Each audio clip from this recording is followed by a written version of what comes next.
আজকের মাহফিলের সম্মানিত প্রধান অতিথি, বিশিষ্ট সমাজসেবক, বিশিষ্ট রাজনীতিবিদ, ইসলামী আন্দোলনের বীর সিপাহ সালার, অসংখ্য শহীদের রক্তস্নাত কাফেলা, বাংলাদেশ ইসলামী ছাত্র শিবিরের সাবেক কেন্দ্রীয় সভাপতি, আপনাদের এলাকার গৌরব, আপনাদের কৃতি সন্তান, ঠাকুরগাঁও উন্নয়ন ফোরামের সম্মানিত চেয়ারম্যান,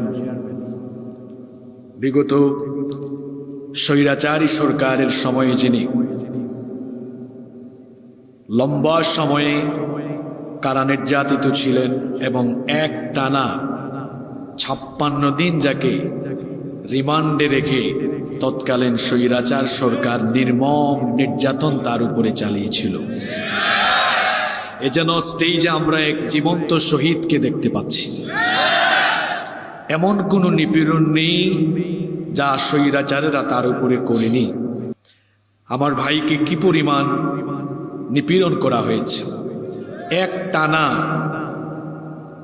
রিমান্ডে রেখে নির্যাতনের পর নির্যাতন করা হয়েছে। আদালত চত্বরে আপনারা দেখেছেন টিভি চ্যানেলে, পুলিশেরা তাকে কাঁধে করে বহন করে আদালতে বহুবার উঠিয়েছে।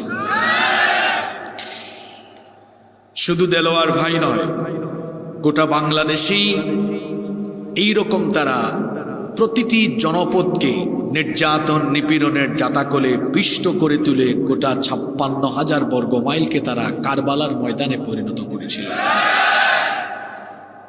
তাদের এই নির্মম নির্যাতন, নিপীড়ন এবং ক্ষমতার অপব্যবহারের ফলে এদেশের দেশপ্রেমিক ছাত্র সমাজ এবং তাদের সাথে জনতা ঐক্যবদ্ধ হয়ে জুলাইয়ে তাদের বিরুদ্ধে যখন আন্দোলনে নেমেছে, তারা যাদের গোলাম ছিল,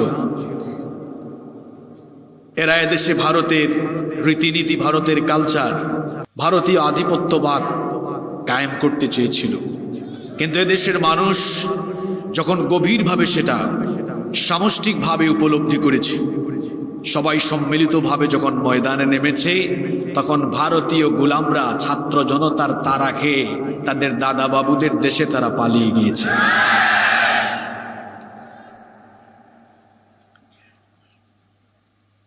আপনাদের গৌরব, আপনাদের কৃতি সন্তান, এ যুগের খাব্বাব ইবনুল আরাত